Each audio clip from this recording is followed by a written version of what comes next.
Welcome everyone to my video here on exponential derivatives. And you know this right here is the symbol for exponential base. I am Mr. Ish and we are looking at the presence of this in some form of a function for which we have to now determine the derivative. We're going to carry a function which will have the symbol e to the x, and you know we've talked about hyperbolic functions which had the form sine hx, and we talked about hyperbolic cosine functions, and you know they had the form e to the x minus e to the minus x over 2. This was the formula for that, and then we also looked in the hyperbolic function video, e to the x plus e to the minus x over 2, and this right here represented the definition of that. For today's video, wherever you're saying something which has this Euler's number to some sort of base, to some sort of exponent, that's what we're talking about. And you know this right here, e, just e to the power of 1, you know, is 2.71828.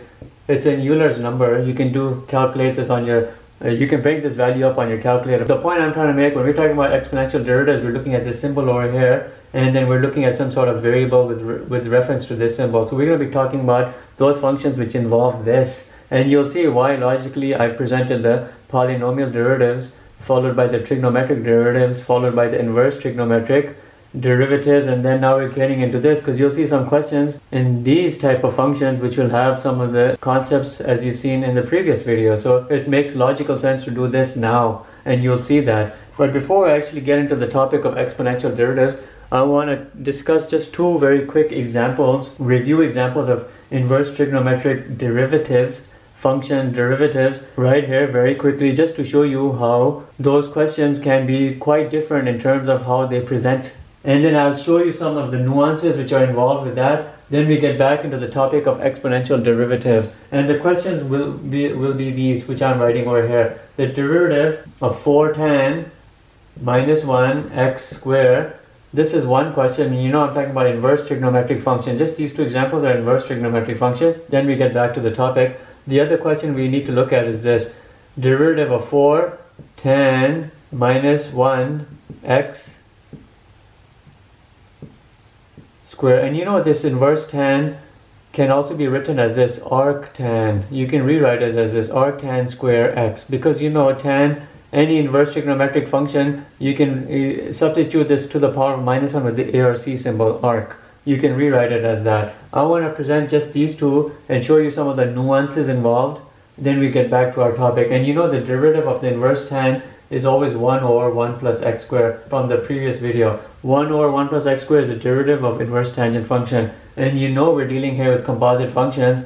Here's the composite aspect of this function, and here this entire aspect over here is a composite, because it's all buried under that exponent too. And these are the differences I'll highlight. Now watch. In both of these cases, we'll bring the 4 out, because that's the smartest thing to do and it simplifies your question. See, you bring the coefficient out, and there's nothing wrong with just using the symbol arctan. Nothing wrong with using that. Now we have to do substitution because we're dealing with composite functions. Here, u is equal to x squared, so f of u is equal to tan minus 1 u. Here, v is equal to the whole thing. The whole thing is a v because the whole thing is a composite function. Here you can say arc tan x.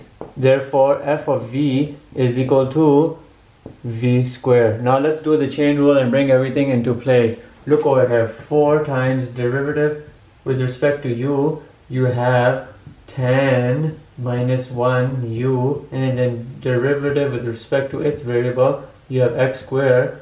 And look over here, we're working both of these simultaneously. Derivative with respect to u, over here we have v squared, and then this right here should be a v, not a u. I was saying u should be a v. And the derivative of v with respect to its x value, we're going to have arc tan x, or you can just state tan minus 1 x. Nothing wrong with you stating that. Now we'll work over here, then we'll work over here. 4 stays as is, x squared comes out as a derivative of 2x.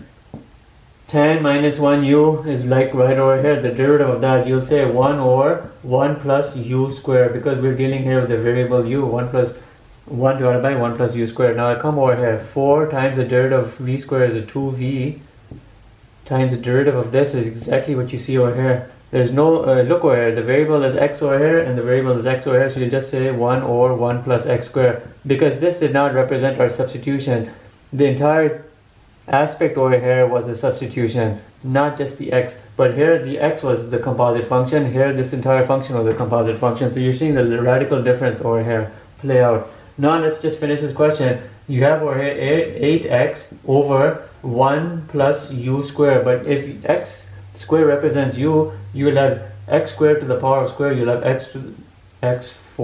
8x divided by 1 plus x to the 4th. This question over here is done. Now look here, 4 times 2 is an 8. 8 times v, what did v represent? Arc tan x, right? You can just say that as tan minus 1. You can re-substitute. Instead of saying arc tan, you can just say tan to the power of minus 1x or inverse tan x. And look over here, in the denominator we have 1 plus x squared. So now this question over here is done. Let's make this 2 a little more legible. But look over here, how vastly different the answers responded to our calculations and how vastly different they are. 8x over 1 plus x to the power 4 and 8 inverse tan x over 1 plus x squared. And you can see what the differences were. The difference were merely just what represented the composite function. Here the composite function for this part was just the x squared, but for over here the composite function was the entire function because it was buried under an exponent. Here was x squared, but the whole arctan here was under that exponent. So you can see based on how the composite functions differ, your answers are different and your substitutions are different. So keep this in mind. Keep this in mind. Let's get back to now our main topic for this video, the exponential derivatives. As I might have alluded, there are several exponential function forms that we need to look at, and as a result there will be several functional derivatives which will come about. If you're looking at one of the functions which has the appearance, let's say e to the ax, where a represents a coefficient. You know, when I was talking about polynomial derivatives, there was a specific template you could apply. When I was talking about the trigonometric derivatives, there was no really specific template, but you just could derive and then memorize the derivatives afterwards. And for the same inverse trigonometric functions, there was no specific template to follow, but we could learn those derivatives by means of deriving them or using a reference sheet or just memorizing them. But when we're talking about something which looks like this, there is actually a template which comes into place. For those simple cases where a represents merely a coefficient of this x, see a and x over here are exponents. If a represents just a mere coefficient of x, their template is just a e to the ax. Here a is just serving as nothing more but then a simple coefficient. It's not affecting x in any other way other than that. And in such cases, a can be just brought up over here and you can complete your derivative. And what I mean by this will be highlighted here by these examples. If I have e and I say 2x and I want to find the derivative of this, and here we're talking about derivatives, as you know, the derivative of e to the ax can be found by this scheme. But if I have over here this question here, you know the x here represents a variable, but the 2x here is an entire exponent, but the 2 is a coefficient of that variable. So the derivative of this is simple following of this scheme where the 2 comes right over here and you get 2e to the 2x. I'm talking about here about the simple cases where the x is attached to a simple coefficient. That's what I'm talking about. These are the easy cases. How about this? If you have e to the minus x, here you can view minus as a minus 1. If you find the derivative of this, and you know here minus is serving as a simple coefficient, you just follow the scheme over here, you bring the minus right over here, you get minus e to the minus x. But remember, this ax stays as is. It stays as is. See, the 2x stayed as 2x, the minus x stayed as minus x, just the coefficient transferred down over here. Look over here at this other form, d over dx, e to the 1 over 3x. Now 1 over 3x is the exponent affecting this natural exponential base. This entire coefficient will transfer right over here. You'll get 1 over 3 e to the 1 over 3x, or you can just say x over 3, it's all the same. But that's the point I'm trying to make. For the simple cases here where a is a mere coefficient of that x, just transfer it over here by means of this scheme and you're done. Now the case varies very drastically where a is no longer a coefficient of x, but a is so inherently attached to that x that you just cannot separate it. And let me show you what I'm talking about in that case. Now I'm calling this the simple case over here.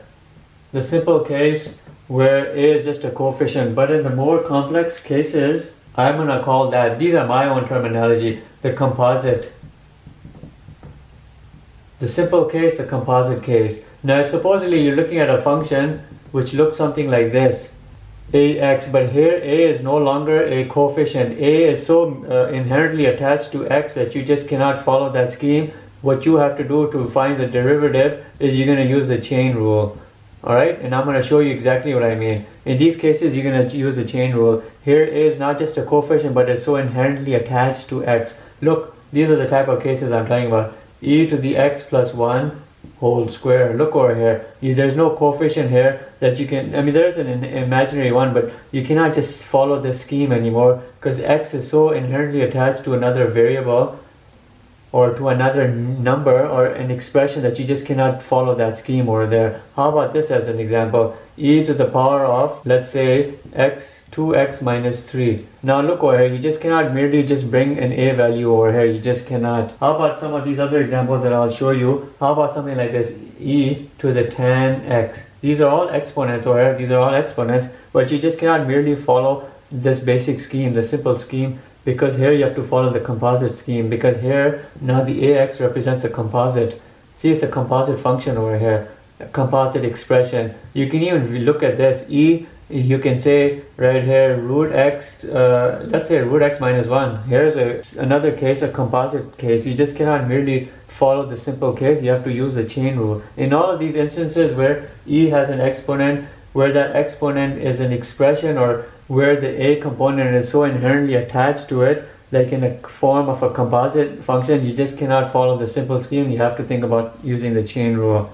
So we're going to be looking at all of these examples. Here I'm just showing you the procedure, or let's just say I'm showing you just a template or the scheme by which you will do some of these exponential derivatives. Now I've talked about the natural exponential functions over here, the exponential functions where you have f of x e to the power of ax. And let me show you the hyperbolic function derivatives, then we'll actually look at the examples. The hyperbolic derivatives are easy. Why? Because you only have to really deal with the sine, hyperbolic, the hyperbolic cosine, and the hyperbolic tan. That's it. We don't need to get into any of the remaining three hyperbolic trigonometric functions. And let me show you that coming up. Now you all know from my hyperbolic function video, whether it was a regular one or the inverse one, I was using a lot of symbols, sine hx, cosine hx, tan hx, all of that. But these are examples of hyperbolic functions.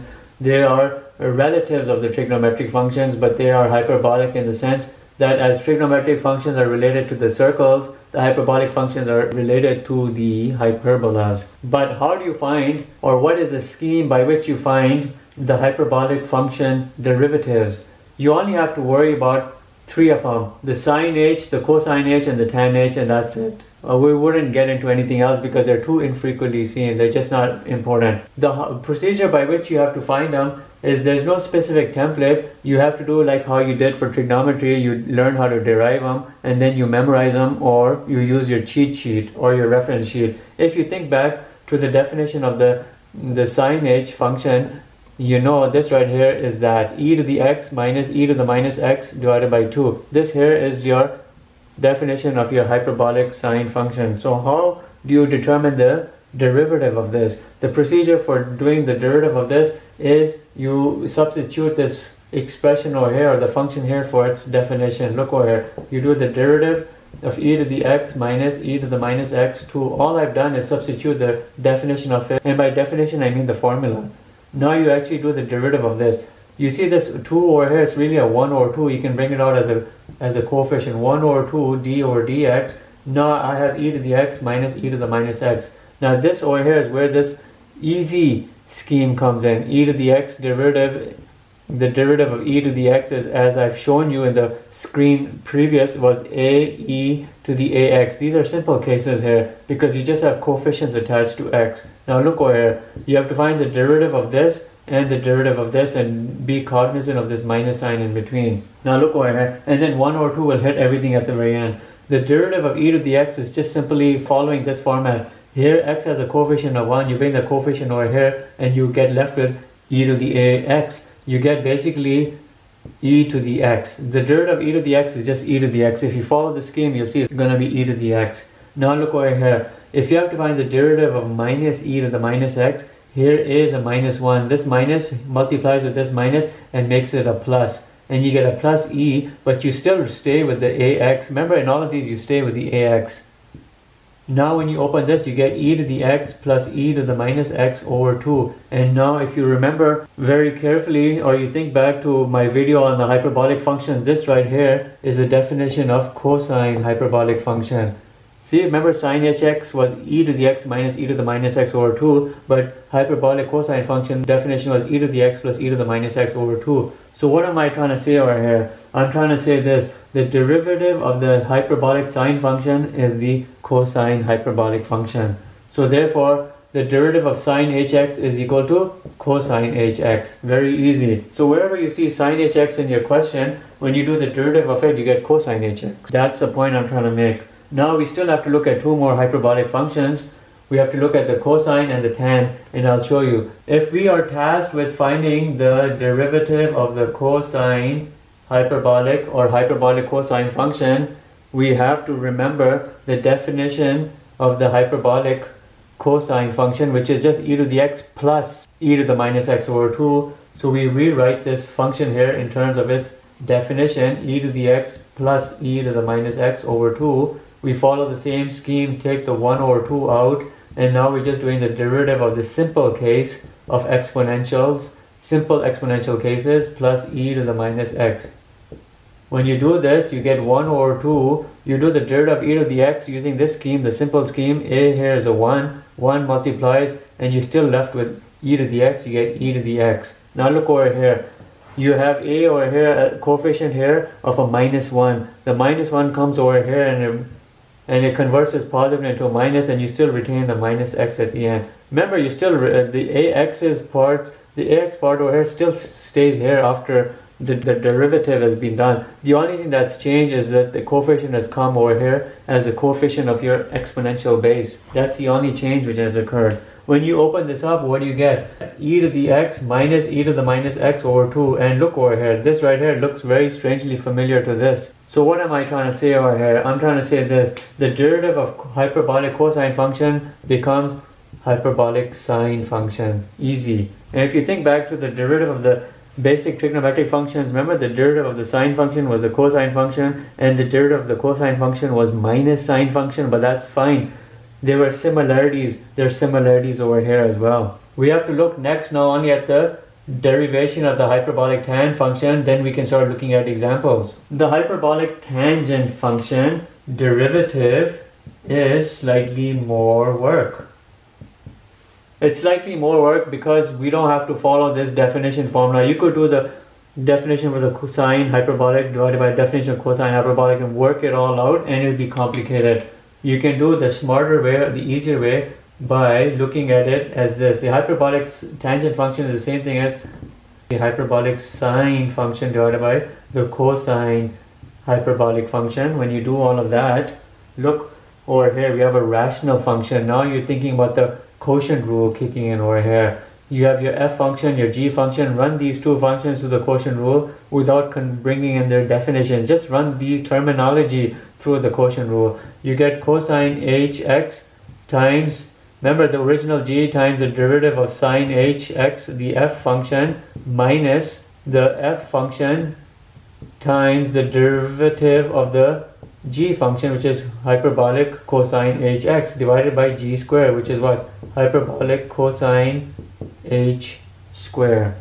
Now look over here. Think back to these definitions I've already given you. When you open up all of this in the numerator, what will you get? You get hyperbolic cosine hx times the derivative of sine hx is cosine hx times cosine hx minus sine hx, the hyperbolic sine function, multiplied by the derivative of the cosine h or the cosine function, which is sine hx, right? I've shown you that, divided by cosine h square x. Remember, this right here is my g squared. If you simplify everything on the top, the same thing times the same thing minus the same thing times the same thing, what do you get? You'll get cosine h square x minus sine h square x over cosine h square x. This is what you're getting so far. This times this minus that times that divided by that, you're getting cosine h square x minus sine h square x over hyperbolic cosine h square x. Now there's a specific hyperbolic identity which you need to be aware of. The identity is this: when you do hyperbolic cosine function squared minus sine h squared x, it is always equal to a 1. It's very similar to the Pythagorean trigonometric identity where sine square x plus cosine square equals 1, but in terms of hyperbolics, the cosine square x h hyperbolic minus sine h square x is equal to 1. So look, when you come down over here, you're seeing something on the top which can be substituted. You get 1 over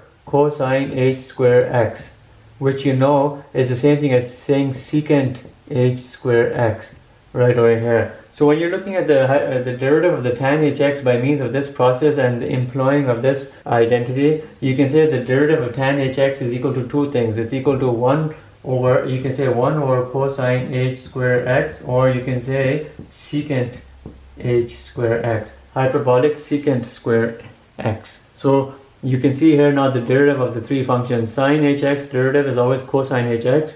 Cosine hx derivative is always sine hx.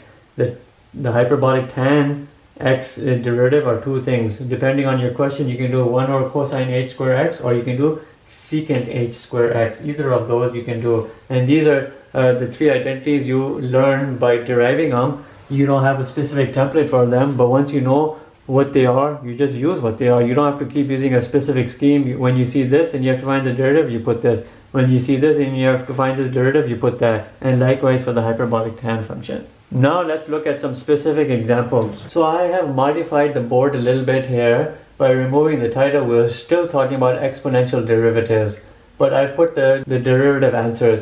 If in the simple cases we see something which looks like this, we'll follow the scheme where the a will just come here as a coefficient. The derivative of sine hx will be cosine hx, and you can flip it around vice versa. And the derivative of hyperbolic tan function will be exactly what you see over there, because you can rewrite this with its reciprocal using the hyperbolic cosine. But let's look at some questions. We have to also remember the two cases I talked about this. When it's a simple case, we'll use this, but when it's a difficult case where it is no longer just a mere coefficient, but it is so inherently attached to that x, then we'll have to use a chain rule. If you have a question 3e to the 2x, look over here. Now you know we're looking at something which looks like this. And you know, always bring the coefficient, the existing coefficient out.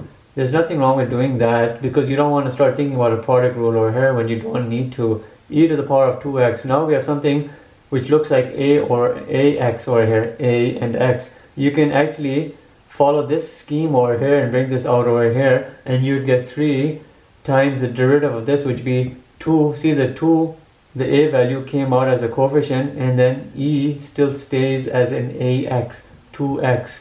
When you simplify this, you get 6e to the 2x, and you're done. But remember, this right here is an easy case, because here 2 served as a clear coefficient for x, and you could clearly bring it out.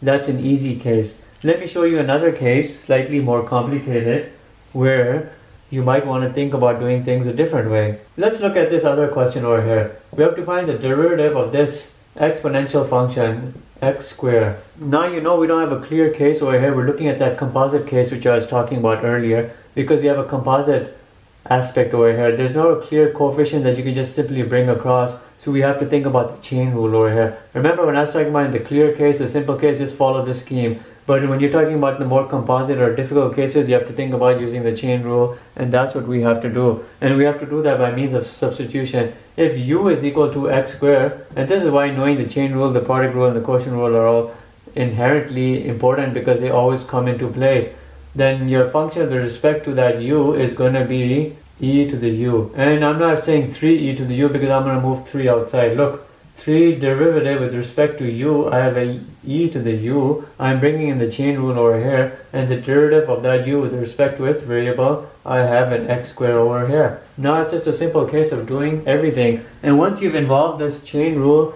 by means of understanding that we're looking at a composite function, now at this step you can look at the simple case and start using this technique over here. The coefficient of this u is just a 1, so you'll just bring it across. You'll do 3, and then this will just stay as a e to the u, because that coefficient of 1 of this u will come over here, and you'll just keep everything as is. You'll do the derivative of x squared, you'll get 2x.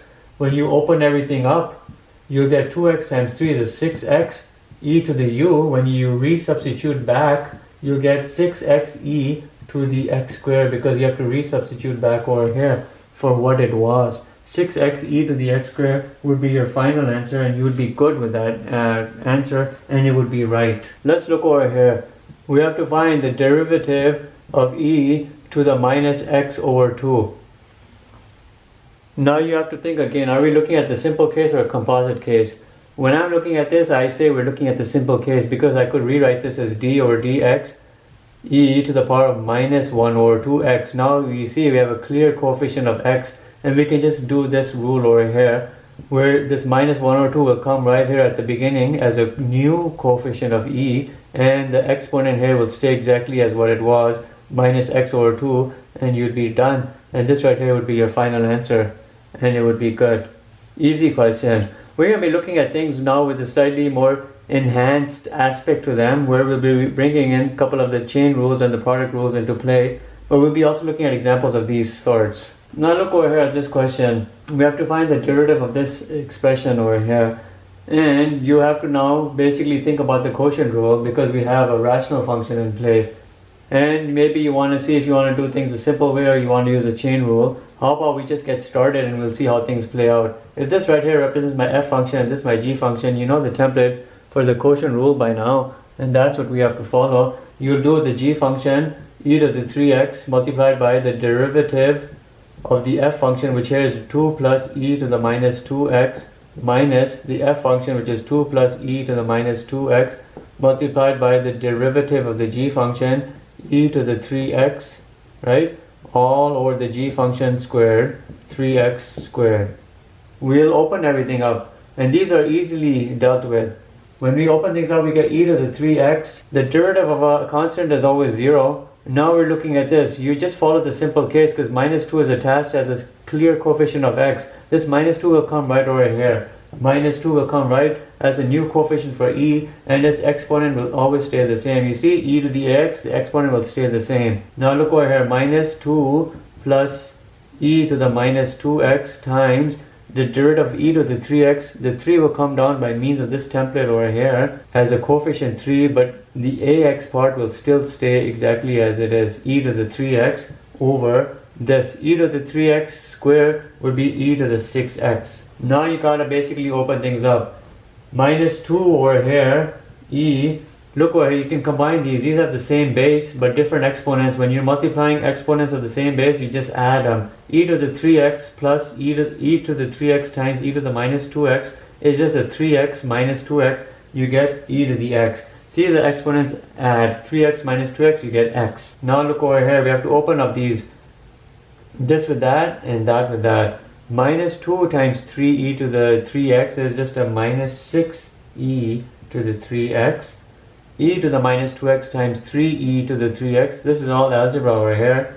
With this minus, of course, is a minus 3e to the x, because the minus 2x plus 3x is just an x.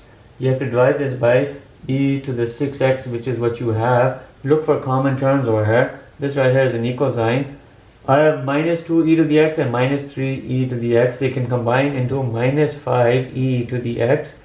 You can't do anything with that. Minus 6e to the 3x over e to the 6x. You can actually solve simplify this further, because everything has a common base. Using the law of exponents, when you're dividing exponents with the same base, the e to the x and e to the 6x, the exponents will end up minusing from each other. You'll have a minus 5 e to the x minus 6x, you'll get e to the minus 5x. And you can think back to the laws of exponents. Minus 3x minus 6x is a minus 3x, and you'll be done. This right here will be your final answer. Let's look at this question over here. We have to find the derivative of this, and now we're going to be bringing a hyperbolic function, hyperbolic cosine function. We have to find the derivative of this function over here. And you see there's nothing too complicated over here. We have one function here, we can call this f, and the other function the g. There's no composite here in any form, and we have to look at the product rule.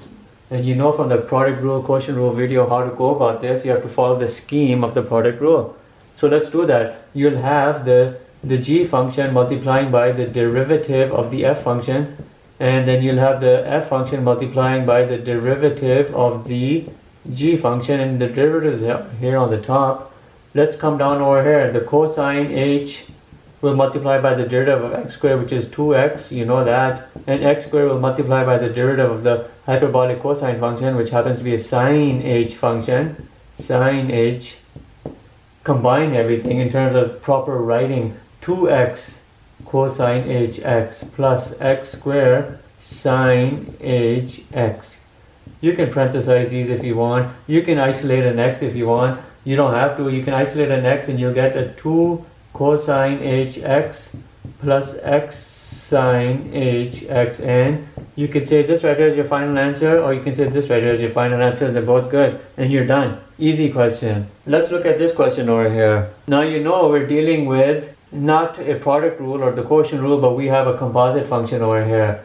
The fact that this hyperbolic cosine function has a cube over here makes it a composite function. So you know you're going to be using the chain rule for sure. But it's not a hard question at all. If you move the 8 out and you simplify the appearance of your question, it'll be better. Now just make a clear, easy substitution. If u is equal to cosine hx, then you know f of u with regards to that substitution is u cube.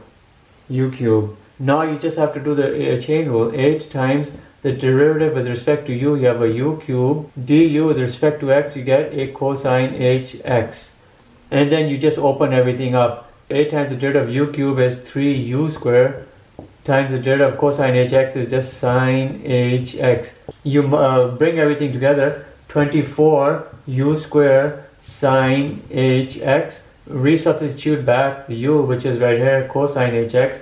You get 24 cosine h squared x sine hx, and you're done. Let's look at this question over here. There's no product rule or quotient rule kicking in over here, but I'm seeing a composite function over here, and I'm seeing a simple case over here. You know this, for this one right over here, you can follow this scheme over here, but over here, because it's not a very simple case, we have a bit of a composite aspect to it. We'll have to follow the composite way of doing it using the chain rule over here. But it's not a hard question. You can separate this up into clear derivatives, take the coefficients out and rewrite everything as this. Look, 4 times the derivative e to the root x minus 6 times the derivative of e to the 4x. There's nothing wrong with you separating things out over here around the sign. I've separated everything out. Now I have to do a substitution over here.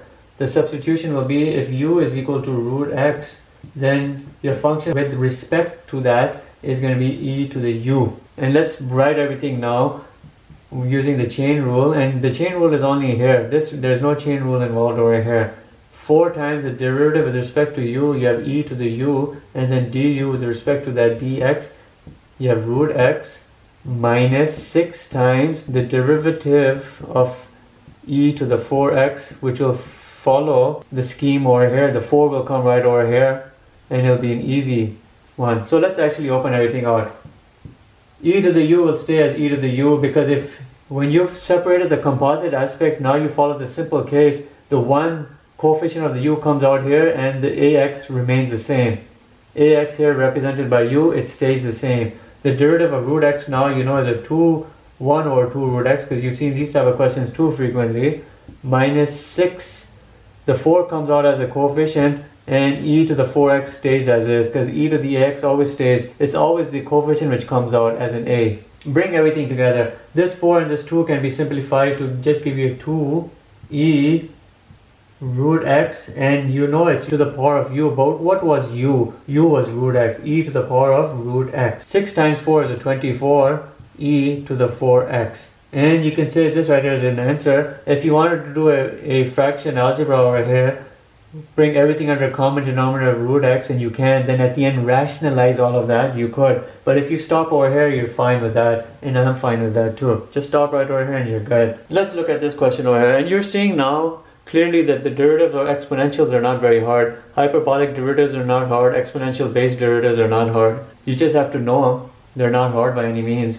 Look over here, there's no product rule, no quotient rule applying, but we know we will see the chain rule because you have a composite aspect where this right here is a composite function. You have to do a substitution. If you substitute, or if you make the substitution that u is equal to a hyperbolic sine function, then you know with respect to that substitution, your original function is hyperbolic cosine of that u, hyperbolic cosine of that u. Now you just do your substitution. Derivative with respect to u, cosine hu, and then the derivative of that u with respect to its variable, which is sine hx.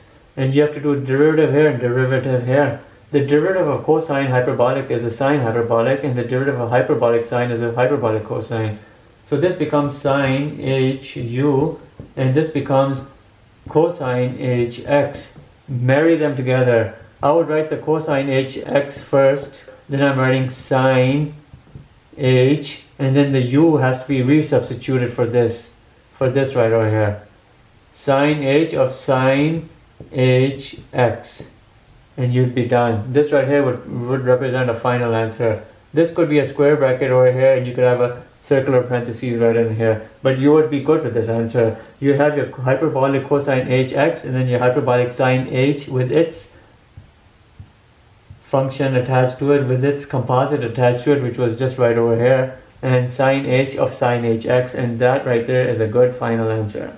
We'll keep looking at more examples. Now this over here will prove to be an interesting question. We're doing the product of two functions, the hyperbolic sine and the hyperbolic tangent, and you have to carry that through. You can use very clearly the product rule over here, but there's no chain rule kicking in because there's no composite function. Everything in itself is an individual clear function. You have your f function here and the g function here. You use a product rule template, which you know. You're gonna multiply the g function with the derivative of the f function, and we're only writing the template out over here, plus the f function multiplied by the derivative of the g function tan hx, and you know everything is right here on the top. So let's come over here. The hyperbolic tangent function multiplying by the hyperbolic derivative of this, which is cosine hx, plus sine hx multiplied by the derivative of this hyperbolic tangent, which you know is a secant h square x, secant h square x. Now maybe you can simplify something over here, because if you look over here, this thing is same as saying sine hx over cosine hx, because you know tangent hx is sine hx over cosine hx times cosine hx plus sine hx and secant h square x. You can cancel these things out, and you can isolate a sine hx in both cases. You have a sine hx over here, hyperbolic sine here, and hyperbolic sine over here. If you isolate them out, and there's nothing wrong with doing that, it goes in this first part over here one time, and it goes in the second part this many times. And you can say this right here represents the final answer, the derivative of this being this, and you would be good to stop over here, and you would be done. When you look at this function here in front of you, x cubed times e to the power of x minus 1, now you're thinking back to the very beginning of this video where I was looking at this and saying, are we looking at a simple case, a clear case where we just follow the scheme, or are we looking at a composite case? And when you look at this exponent, you might be thinking we're looking at a composite case, and there's nothing wrong with you viewing it that way, and we can view it that way. And when you're looking at the composite case, you know you're thinking about the chain rule, but when you're looking at these two functions, you know we're looking at a product rule too, right? We're looking at two different rules kicking in over here. Where and when needed, we'll kick in the chain rule and we'll go from there. You have your f function here and the g function here, and we have to follow the scheme of the product rule. We'll have the g function e to the x minus 1 multiplied by the derivative of the x cubed, which is f cubed, which is the f function. I was going to say f cubed, the f function, plus the f function multiplied by now the derivative of the g function. So let's make a little substitution over here. If u is equal to x minus 1, and sometimes these substitutions help and sometimes they don't do anything, and you find out that you did extra work for nothing.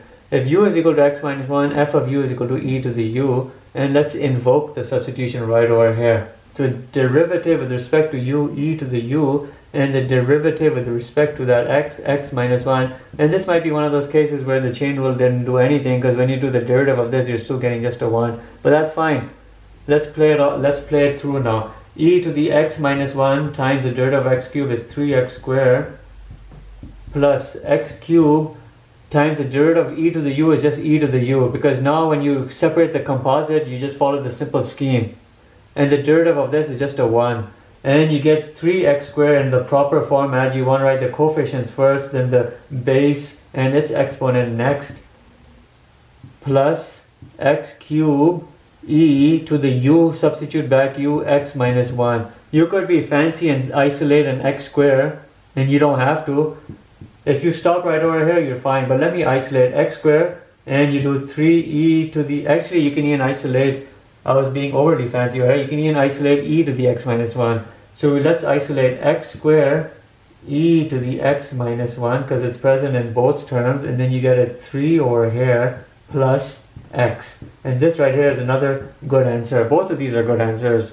But this right here might be a better answer because you've isolated and you simplified it further. Let's keep doing more examples. When you look at this question, it's a clear case of the quotient rule because you know you have a rational function over here, but there's no composite aspect to it, so we're only going to be looking at the quotient rule, and the chain rule will not kick in, so it's not going to be a hard question. If everything in the numerator is my f function and everything in the denominator is my g function, we proceed with the quotient rule, and you do your g function multiplied by the derivative of your f function, I'm laying it out only, minus the f function, and the f function over here is an expression of 1 minus sine hx, times the derivative of your g function, and you know we're writing it out only, divided by the g function squared. So let's do this, hyperbolic cosine h squared x. See, g squared, we've done that. Now we have to actually do the derivative. You have cosine hx multiplied by the derivative of this. The 1 is a 0, minus sine hx. If the derivative of sine hx is a cosine hx, the derivative of minus sine hx is a minus cosine hx. Minus cosine hx. Now we're here. We'll have a 1 minus sine hx multiplying by the derivative of hyperbolic cosine function, which is a hyperbolic sine function. Easy. The derivatives of these hyperbolics are easy. Divided by hyperbolic cosine to the power of 2x. Now we have to open things up, and that's not hard. Cosine hx times minus cosine hx is a minus cosine h squared x. Now look over here, we're going to do all of this in one step. 1 multiplied by this sine hx with this minus. So it's minus 1 times sine hx is a minus sine hx. Minus times this minus is a plus, but sine hx times the sine hx is a plus sine h squared x over cosine h squared x. Now we're going to do a little technique over here. We're going to multiply everything over here by minus 1. There's nothing wrong with doing that. We'll multiply everything by minus 1. When we do that, this is what we get on the top. We get a cosine h squared x plus sine h x minus sine h squared x over cosine h squared x. There's nothing wrong with you doing that minus 1 technique. It's actually useful. In many instances, it's quite useful. By doing that minus 1 technique, an identity comes to mind. You have this over here, cosine h squared x minus sine h squared x. Anytime you see cosine h squared x minus sine h squared x, it's one of the identities and it equals a 1. So both of these values over here corresponds to 1, and your final answer becomes a 1 plus sine hx over a cosine h squared x, and then you're done.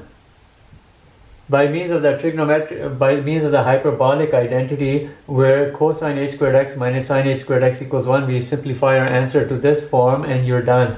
So this answer over here represents a completed answer, and we could only have brought this identity out by using this minus 1 technique over here. Otherwise we had a minus cosine h squared x plus sine h squared x, and it would not have met that requirement.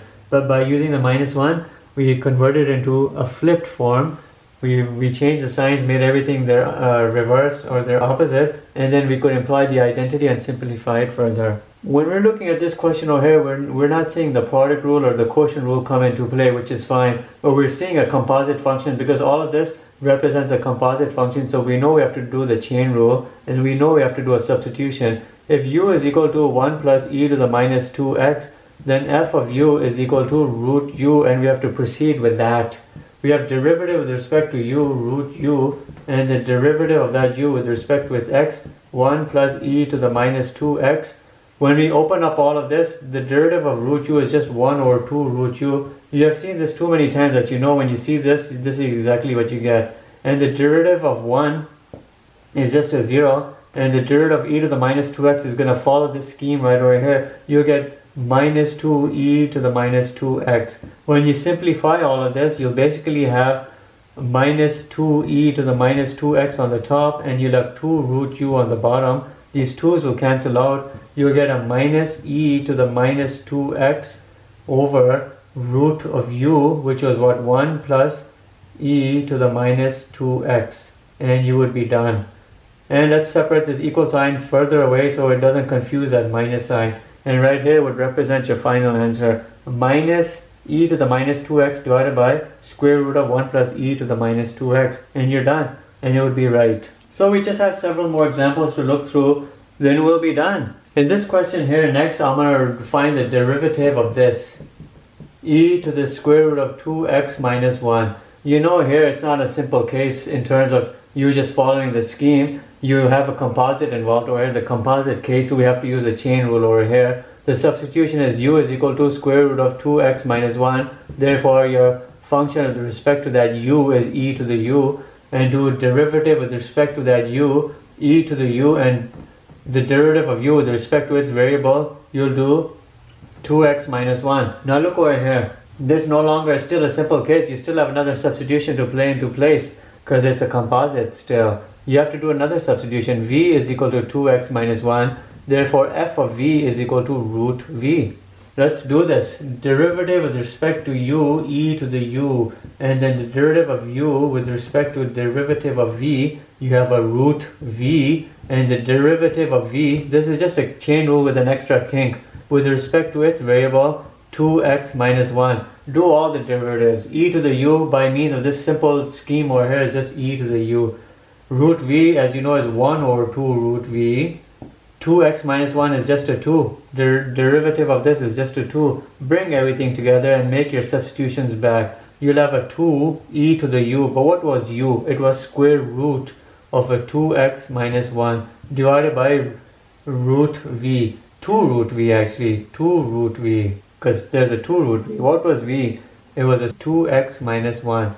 You can cancel the 2's out and present a final answer over here. It would be e to the power of 2x minus 1 divided by square root of 2x minus 1. So this question differs from this traditional technique over here in that you don't have a clear coefficient, you have a composite, and then on top of that you have 2 chain rule events, 2 kinks come into play, but that's fine. There's nothing you cannot handle. You just follow it to the normal scheme of the composite chain rule and then you're done. This right here is my final answer right over here. Final answer. Take a look at this question. Should we be using this technique over here? I wouldn't do it because you don't have a clear coefficient over here. You cannot separate the ax. The ax are inherently attached to one another. You don't want to just do this following this simple scheme over here because you'll be in error. You do a substitution. If u is equal to sine x, and when you do a substitution you're thinking about the chain rule, then f, your function with regards to that u, is e to the u. When you do the substitution, it makes things so easy. You have e to the power of u and then du, derivative of x, you have sine x. Now these are such simple derivatives. E to the u is e to the u, but sine x is a cosine x. Bring the cosine x right over here because you want to have a coefficient first.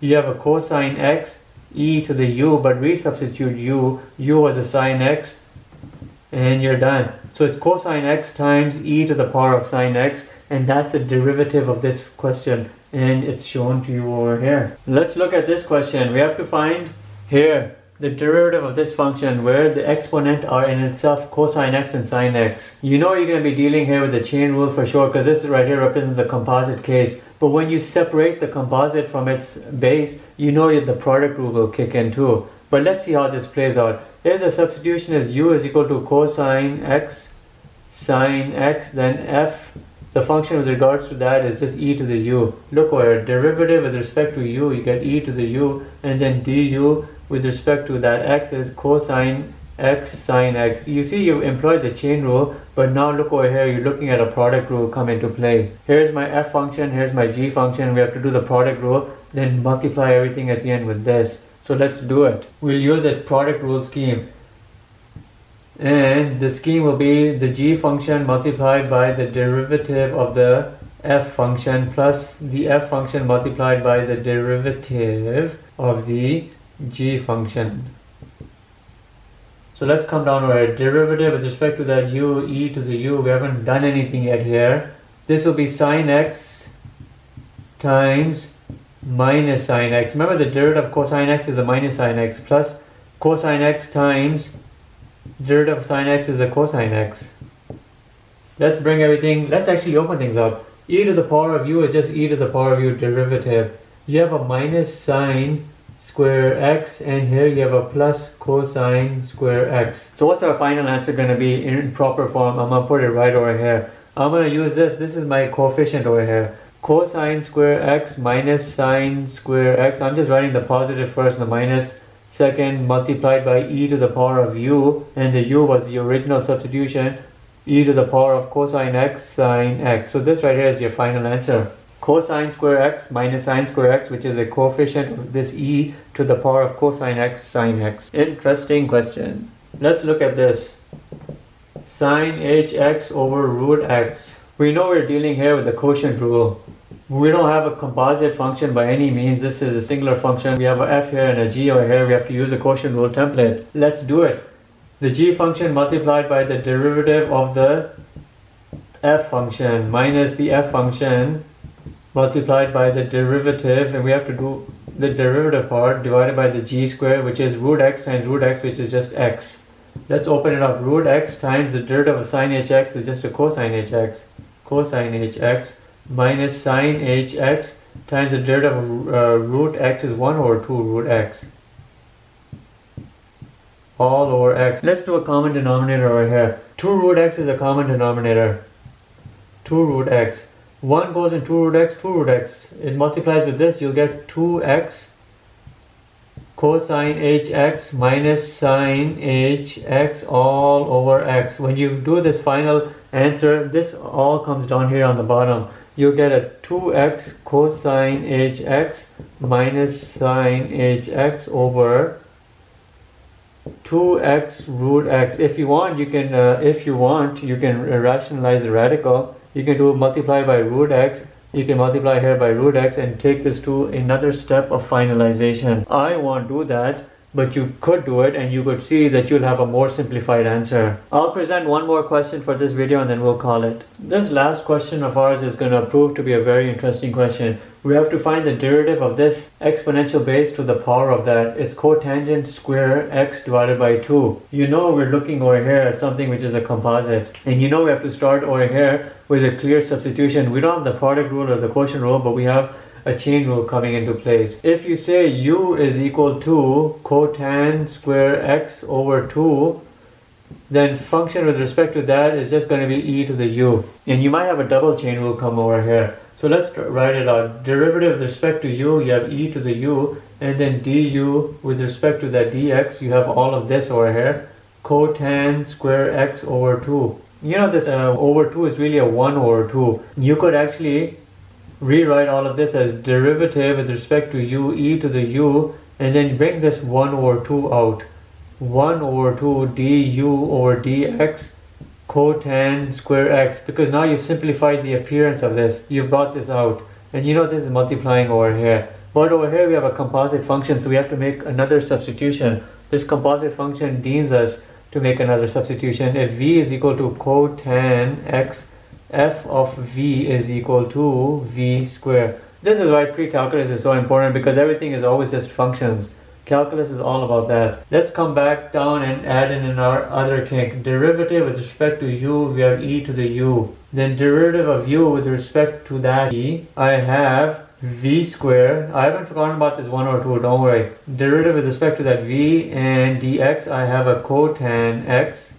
This 1 over 2 can be very happily brought all the way at the very beginning, and you can worry about it then. It can, and you'll see. Now you just have to open everything up. You have that 1 over 2, e to the u is still e to the u using the simple scheme, because we had a composite. We changed it to the simple scheme by using the chain rule. V squared becomes 2v. Cotan x, derivative is that minus cosecant square x. You know the derivative of cotangent x is a minus cosecant square x. These 2's cancel out. Let's come back over here. E to the u is saying e, and u was this. You have cotan square x over 2 multiplied by v, which is what? Cotan x multiplied by minus cosecant square x. If you write all of this in proper format, this minus comes at the very beginning. You have a minus e to the cotan square x over 2 cotangent x and cosecant square x. And this right here is a good final answer.